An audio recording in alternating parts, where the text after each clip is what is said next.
नमस्कार बंधुगण बंधु माने आपण मानकु आजिर एही ज्योतिष कार्यक्रम को स्वागत। आजिर ए भिडियोटी मेष राशि व्यक्ति विशेष मानक पई बहुत गुरुत्वपूर्ण अटे, बहुत ही खास अटे।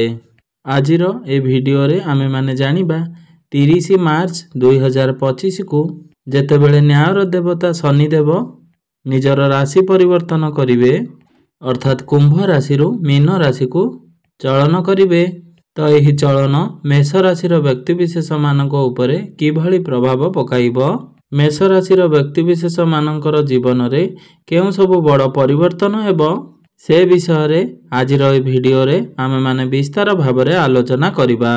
जदि आपण मानकर मेष राशि होई थाए तेबे भिडियोटी को स्किप न करी थरे मात्र शेष पर्यंत निश्चिंत देखंतु एवं भिडियो को गोटे लाइक करी चैनल टी को सब्सक्राइब कर दियंतु एवं आपण माने जदि ईश्वर को सच्चा हृदय रे भक्ति करुथांती विश्वास करुथांती तेबे भक्ति एवं श्रद्धार सहित कमेंट बॉक्स रे जय श्री शनिदेव अवश्य लिखि दियंतु।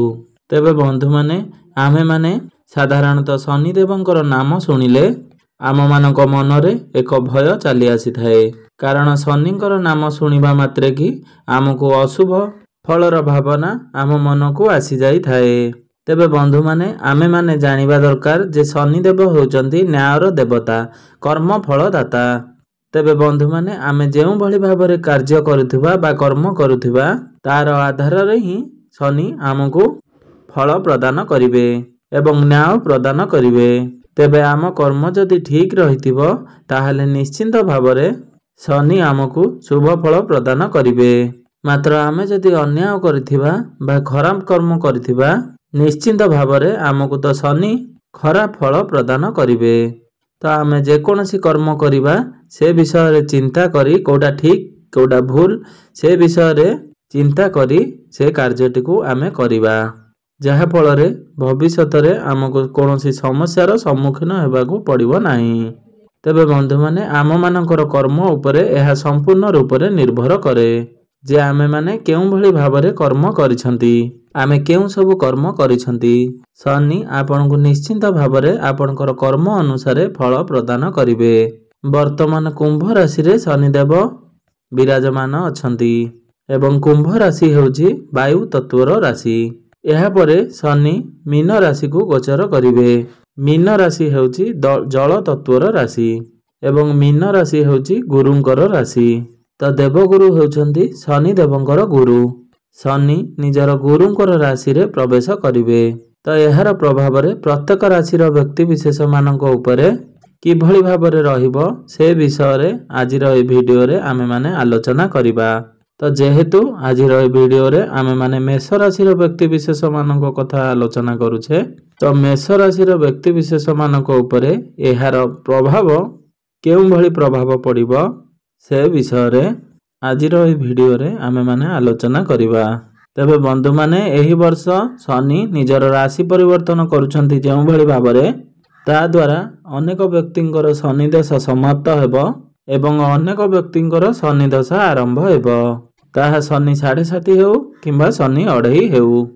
29 मार्च 2025 रे शनि निजर स्व राशि रु मीन राशि को अर्थात जल राशि को रात्र 9 घंटा 44 मिनिट रे प्रवेश करिवे एवं एही दिन अमावास्या तिथि मध्य रहुछि एवं एही दिन चंद्रमा एवं रवि मध्य एकत्रित रहिचंती।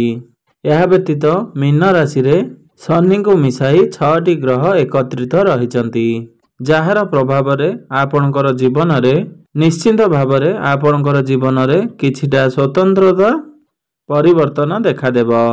शनिदेव होउचंती न्यायर देवता एवं कर्म फलदाता।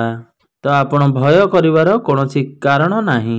जदि आपण उचित मार्ग रे कार्य करूछंती तथा धर्म रे रहुछंती तो आपनको डरिवार कोनोसी आवश्यकता नाही, कारण शनि निश्चिंत भाव रे आपनको शुभ फल प्रदान करिवे। मात्र आपण जदि किछि खराब कार्य करूछंती बा अधर्म पथ रे आगे चलछंती तो निश्चिंत भाव रे आपनको शनिंकर सामना करिबाकू पड़िबो। तो आपण माने एथिरु निजे ही जानि परिबे शनि आपनको केउ भली प्रकार फल प्रदान करिवे, कारण आपण केउ भली कर्म करूछंती ताहा आपण निजे ही जानिछंती। ତେବେ ବନ୍ଧୁମାନେ ଶନି ସର୍ବଦା ତୃତୀୟ ଦୃଷ୍ଟି, ସପ୍ତମ ଦୃଷ୍ଟି ଏବଂ ଦଶମ ଦୃଷ୍ଟିରେ ଦେଖିଥାନ୍ତି। ତେବେ ଦଶମ ଭାବଟି ହୋଇଥାଏ ଆପଣଙ୍କର କାର୍ଯ୍ୟକ୍ଷେତ୍ରର ଭାବ, କର୍ମର ଭାବ। ସେଥିପାଇଁ ଆପଣ ନିଜର କର୍ମରେ ସ୍ଥିରତା ରଖିବା, ଷ୍ଟେବୁଲ ରଖିବା ଉଚିତ। ଏବେ ଆସନ୍ତୁ ଜାଣିବା ସପ୍ତମ ଭାବ। ଆପଣଙ୍କର ସପ୍ତମ ଭାବଟି ହୋଇଥାଏ ବୈବାହିକ ଜୀବନର ଭାବ, ଆପଣଙ୍କର ଜୀବନ ସାଥୀଙ୍କର ଭାବ ଏବଂ ଆପଣଙ୍କର ଡେଲି ଇନକମର ଭାବ ଏବଂ ଆପଣଙ୍କର ବ୍ୟାପାର ବାଣିଜ୍ୟ ବା ବିଜନେସର ଭାବ। ସେଥିପାଇଁ ଆପଣ ଆପଣଙ୍କର ଜୀବନ ସାଥୀଙ୍କର ପ୍ରତି ସମର୍ପିତ ରୁହନ୍ତୁ। ତାଙ୍କ ବିରୁଦ୍ଧରେ କୌଣସି ଭୁଲ ଭାଲ କାର୍ଯ୍ୟ କରନ୍ତୁ ନାହିଁ କିମ୍ବା ଧୋକା ଦେଲା ଭଳି କିଛି କାର୍ଯ୍ୟ କରନ୍ତୁ ନାହିଁ ଏବଂ ବ୍ୟବସାୟ କ୍ଷେତ୍ରରେ ଆପଣ କୌଣସି ଖରାପ କାର୍ଯ୍ୟ କରନ୍ତୁ ନାହିଁ, କାହାକୁ ଠକିବା ଭଳି କାର୍ଯ୍ୟ କରନ୍ତୁ ନାହିଁ। ତୃତୀୟ ଭାବଟି ହୋଇଥାଏ ଆପଣଙ୍କର ସାହସ, ପରାକ୍ରମ ଏବଂ ଭାଇ କୁଟୁମ୍ବର ସ୍ଥାନ ହୋଇଥାଏ। ସେଥିପାଇଁ ଆପଣ ଆପଣଙ୍କର ଭାଇ ଭଉଣୀଙ୍କ ପ୍ରତି କର୍ତ୍ତବ୍ୟ ଠିକ୍ ରଖନ୍ତୁ। ଆପଣଙ୍କର ଭାଇ ଭଉଣୀଙ୍କ ସହିତ କୌଣସି ଅନ୍ୟାୟ କରନ୍ତୁ ନାହିଁ। ତେବେ ବନ୍ଧୁମାନେ, ମେଷ ରାଶିରେ ଶନି ଚଳନର ପ୍ରଭାବ କିପରି ରହିବ? ଶନି ଆପଣଙ୍କର ଏକାଦଶ ଭାବରେ ମେଷ ରାଶିରେ ବିରାଜମାନ ଅଛନ୍ତି। ତ 30 ମାର୍ଚ୍ଚ 2025କୁ ଶନି ଆପଣଙ୍କର କୁଣ୍ଡଳୀର ଦ୍ୱାଦଶ ଭାବରେ ବିରାଜମାନ ରହିବେ। ତ ସେବେଠାରୁ ଆପଣଙ୍କର କୁଣ୍ଡଳୀରେ ବା ରାଶିରେ ଶନି 7.5 ଆରମ୍ଭ ହୋଇଯିବ। ତ ଶନି 7.5ର 3ଟି ଚରଣ ରହିଥାଏ। ପ୍ରତିଟି ଚରଣ 2.5 ବର୍ଷ ଲେଖେ ହୋଇଥାଏ। ସେଗୁଡ଼ିକ ହେଲା ପ୍ରଥମ ଚରଣ, ଦ୍ୱିତୀୟ ଚରଣ ଏବଂ ତୃତୀୟ ଚରଣ।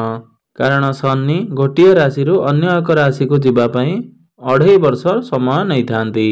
ଅର୍ଥାତ୍ ଶନି ଗୋଟିଏ ରାଶିରେ 2.5 ବର୍ଷ ପର୍ଯ୍ୟନ୍ତ ରହିଥାନ୍ତି।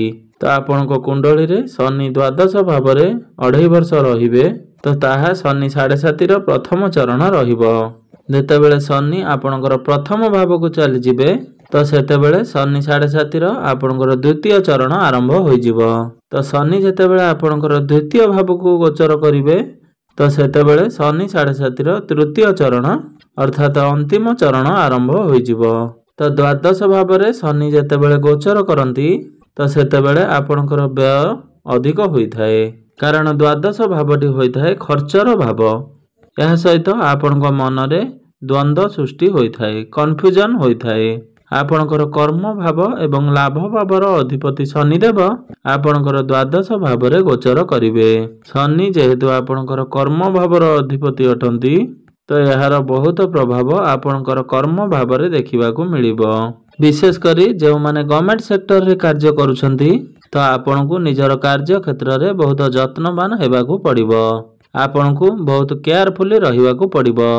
କାରଣ ଏହି ସମୟରେ ଆପଣଙ୍କ ଉପରେ ଆପଣଙ୍କର ଉଚ୍ଚ ଅଧିକାରୀମାନେ ନଜର ରହିବ।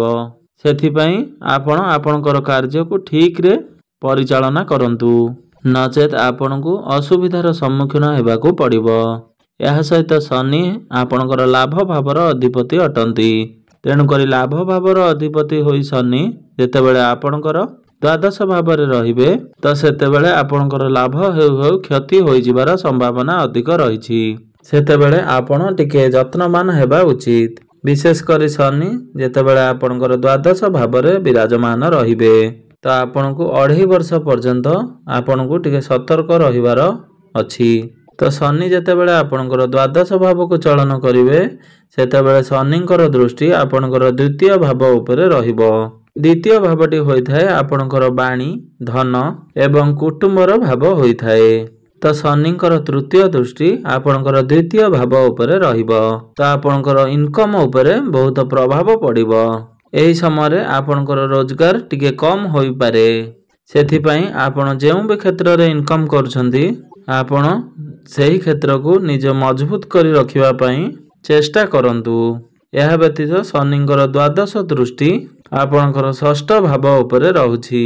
ତେବେ ବନ୍ଧୁମାନେ, ଷଷ୍ଠ ଭାବଟି ହୋଇଥାଏ ରୋଗ, ଋଣ ଏବଂ ଶତ୍ରୁର ଭାବ ହୋଇଥାଏ। ତ ଆପଣଙ୍କର ଷଷ୍ଠ ଭାବରେ କେତୁ ବିରାଜମାନ ଅଛନ୍ତି ଏବଂ ମେ 14 ପର୍ଯ୍ୟନ୍ତ କେତୁ ଆପଣଙ୍କର ଷଷ୍ଠ ଭାବରେ ବିରାଜମାନ ରହିବେ।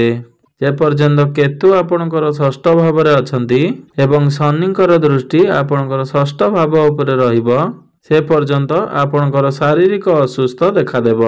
ଅର୍ଥାତ୍ ଆପଣଙ୍କର ସ୍ୱାସ୍ଥ୍ୟ ଭଲ ରହିବ ନାହିଁ।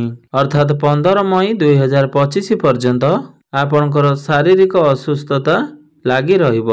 ମାତ୍ର 15 ମଇ 2025ରେ ଆପଣଙ୍କର ସ୍ୱାସ୍ଥ୍ୟ ଠିକ୍ ରହିଲେ ମଧ୍ୟ ଆପଣ ଯେତେବେଳେ ଗାଡ଼ି ଚଳାଚଳ କରୁଛନ୍ତି ବା ଯାନବାହନ ଚଳାଉଛନ୍ତି ସେତେବେଳେ ଆପଣଙ୍କୁ ସତର୍କତା ଅବଲମ୍ବନ କରିବା ଉଚିତ, ନଚେତ ଆକ୍ସିଡେଣ୍ଟର ସମ୍ଭାବନା ରହୁଅଛି। ଯେପର୍ଯ୍ୟନ୍ତ ଶନି ଆପଣଙ୍କର ଦ୍ୱାଦଶ ଭାବରେ ରହିବେ ସେ ପର୍ଯ୍ୟନ୍ତ ଆପଣଙ୍କୁ ଯାନବାହନ ଚଳାଚଳ କଲାବେଳେ ଆପଣଙ୍କୁ ସତର୍କତା ଅବଲମ୍ବନ କରିବାକୁ ପଡ଼ିବ। ଏହାପରେ ଶନିଙ୍କର ଦୃଷ୍ଟି ଆପଣଙ୍କର ଭାଗ୍ୟ ଭାବ ଅର୍ଥାତ୍ ନବମ ଭାବ ଉପରେ ରହୁଅଛି। ତ ଆମେମାନେ ଜାଣିଥାଉ ଭାଗ୍ୟ ହିଁ ସବୁଠାରୁ ସମସ୍ତଙ୍କର ଦରକାର ହୋଇଥାଏ, କାରଣ ପ୍ରତ୍ୟେକଟି କାର୍ଯ୍ୟରେ ଆମକୁ ଆମର ଭାଗ୍ୟର ସାଥ ଦରକାର ପଡ଼ିଥାଏ। ଯଦି ଭାଗ୍ୟ ଆମକୁ ସାଥ ଦିଏ ତାହେଲେ ମାଟି ଧରିଲେ ସୁନା ହୋଇଯାଏ, ଆଉ ଯଦି ଭାଗ୍ୟ ଆମକୁ ସାଥ ନ ଦିଏ ସୁନା ଧରିଲେ ମଧ୍ୟ ମାଟି ହୋଇଯାଏ। କାରଣ ଭାଗ୍ୟ ବଳରେ ମଣିଷ ରଙ୍କରୁ ରାଜା ବନିଥାଏ ଏବଂ ଭାଗ୍ୟ ଯଦି ଦୁର୍ଭାଗ୍ୟ ହୋଇଯାଏ ରାଜାରୁ ରଙ୍କ ମଧ୍ୟ ବନିଯାଇଥାଏ। ଯେତେବେଳେ ଶନିଙ୍କର ଦୃଷ୍ଟି ଆପଣଙ୍କର ଭାଗ୍ୟ ଭାବ ଉପରେ ରହିବ ସେତେବେଳେ ଆପଣଙ୍କୁ ଆପଣଙ୍କର ଭାଗ୍ୟର ସାଥ ମିଳିବ ନାହିଁ।